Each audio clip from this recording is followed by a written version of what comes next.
G'day everyone, Rachel from Book Piles. Welcome to a video.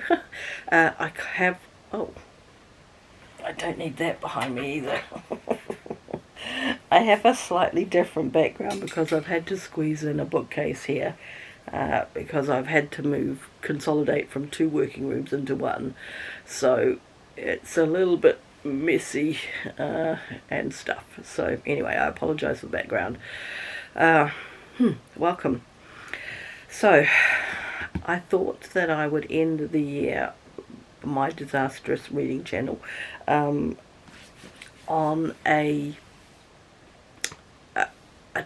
well, you know, the title's there, top 5.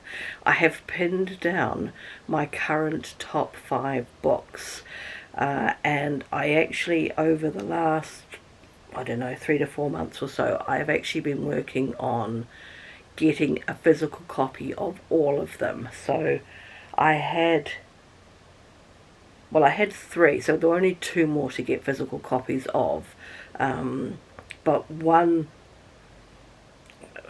how many have we got? 3 of the 5 I originally brought on my Kindle, and I have since brought a physical copy as well, and the other 2 physical books I already had as physical books. And I've kind of decided that I want to have this top 5, and will I read anything next going forward that will knock any of these books out of the top 5. So I'm curious to see, does it change in any way by this time next year? So it's a week before Christmas here in New Zealand and in most places around the world. So I will be reading, I haven't read, I don't think, anything to knock this off since I put the last book on the list, if that makes sense. So I probably will not find anything that will knock any of these out of the list. And if necessary, I'll make it a top 6. You know, my game, my rules. So I thought I would go through the list, and I will tell you what oh dear, I will tell you what I can remember. I have made notes on the back, so hopefully I can make this as coherent as possible, but you know, I'm YouTube's worst book reviewer, so, and I'm not quite comfortable on the floor. Anyway, so I think I have actually also got them in reading order in this pile. Pretty certain I put them in reading order, but it doesn't really matter. So the first book on the list, and the only historical romance, is All the Ways to Ruin a Rogue by Sophie Jordan. It's the second book in the Debutante Files, that's all it's called, yes. And to the best of my knowledge, and admittedly I haven't looked hard enough, but I didn't see it popping up when I was checking reviews and stuff, just trying to remind myself about the book. I believe there possibly is only 2, or maybe 2.5, and I think I've certainly read book 1. Anyway, this is Max and she's got this name that you can't pronounce, Aurelia, Aurelia, Aurelia. I don't know, could we just have Susan or Jane? Anyway, I think, as with everything on this list, it is love to hate. He is her brother's best friend, and she's carried a torch for him as a teenager until something happens, and then she gets a little bit spiteful, and which I find is what she did was quite funny.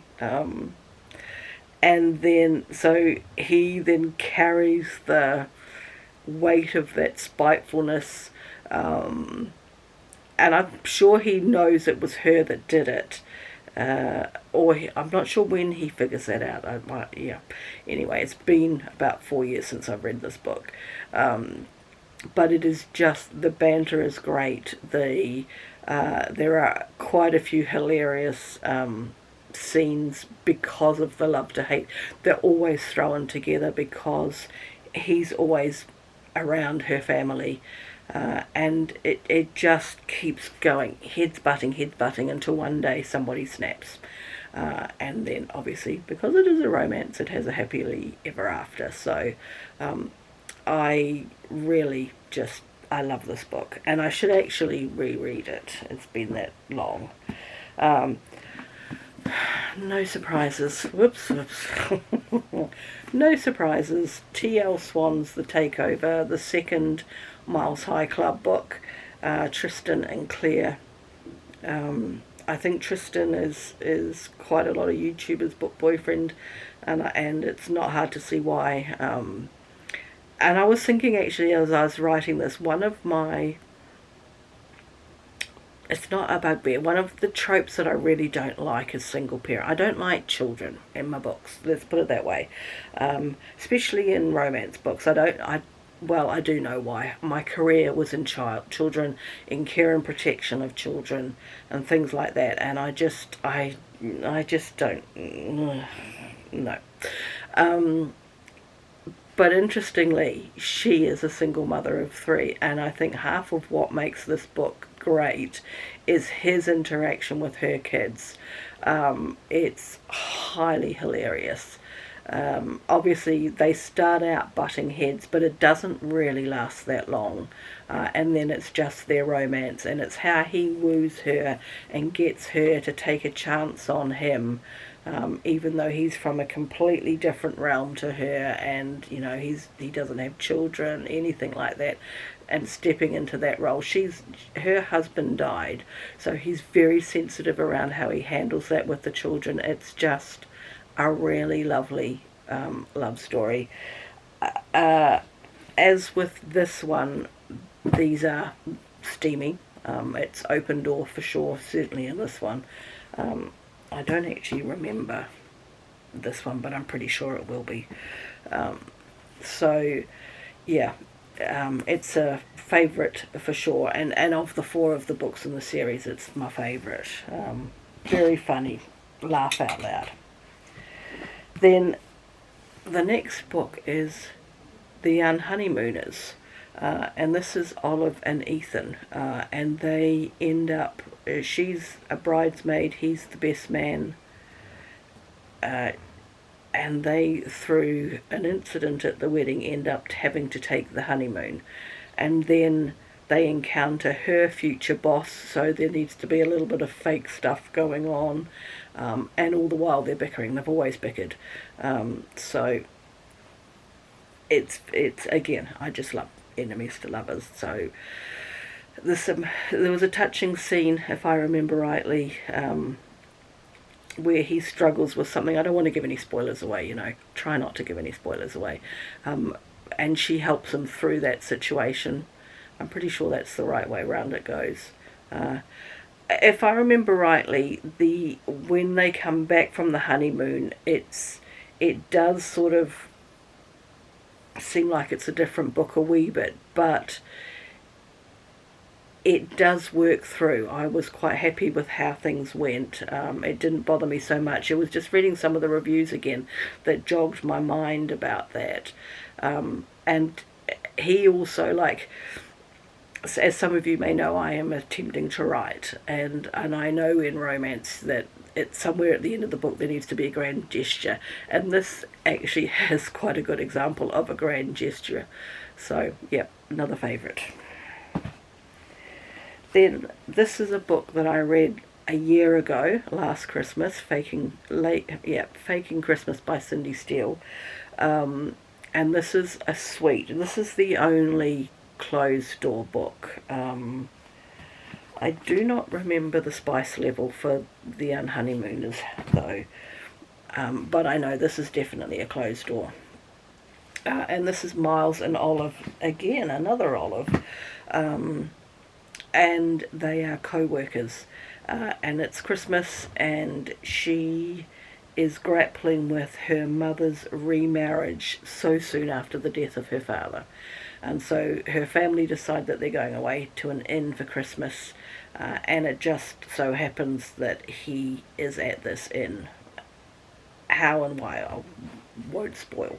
But at work they bicker, and then it's really how he tries to basically change her mind about him, and it's very sweet, and I mean it's nice, not as in closed door sweet sort of thing. It is closed door, obviously, I just said that, but I just think the way he goes about wooing her is really sweet. So, and it's a Christmas book, and it's set in snowy mountains, and it's just great. So, definite favourite. And I haven't read a Christmas book yet, really, that beats it, I don't think. And lastly, the book that actually was only published a couple of months ago, I think. I don't think it says what month it was published. It was published this year anyway. Is Not in a Billion Years by Camilla Isley, or Isley. Can never get it right. And this is Blake and Gabriel. And again, enemies to lovers, they all are. And they both work in the same field, and he's obviously the billionaire and has all the multi-million-dollar businesses in the field, and she's a new startup. And how he hears about her is quite funny, and again, I'm not going to spoil that. And then how he responds to that is quite funny, and then her response to his response is quite funny and clever. And then once he realises that she wound him up, if you like, or set him up, he then sets about trying to prove her wrong about him. And he does a few hilarious things. Then they end up at a conference. She manages to get a place on this conference, and just the encounters that they have there. His brother is present sprinkled throughout the book, and the relationship with the brother is top notch. And I believe the brother is going to get a book. Her Friend apparently is the next book in this series. It is, the series is called True Love. It's the first book in the True Love series. So the second book is Her Friend. And then I believe his brother is going to get the book, and that I'm really looking forward to that one, because the brother is a complete crack up. So and by that I mean funny, people's languages around the world. He's not weird, he's hilarious. So I'm a big fan of this, and I've read now a few of her books. I'm reading her Christmas books at the moment, and they are as good as these ones. I'm really enjoying them. So that is my current top 5. Be interesting to see if anything changes. I feel like I want to keep it at 5, so something has to be knocked out and replaced. So we'll see where we are at in a year's time with that.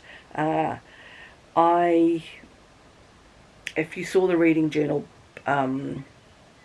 flip through, I didn't show you a page, and it was to do with the top 5, so I should have pulled this down, but I'm not going to edit the video. I've got a page with the 5 photos of the books on it currently, so showing what the top 5 is currently, and I'm going to be making a page per book with the book blurb and a few other things. So when I do a quarterly flip through of the reading journal, you'll see all of that then. So there we go. Have you read any of the 5? If you know your top 5, do you want to share it? Especially if you are a romance reader. I'd love to find more books. And yeah, that's it. This will be the last video, probably, certainly before Christmas. Because, I've done so many good videos this year. I'm not sure. I haven't really thought about whether I will do a video before the start of the year. I'm still deciding, because I kind of thought I won't do TBRs, but I just don't know. We'll see. There will either be a video just before the turn of the new year, or there will be a video sometime early January. So anyway, if you celebrate Christmas, have a great time. If not, enjoy yourself anyway. And I will catch you in another video very soon. Thanks everyone. Bye for now.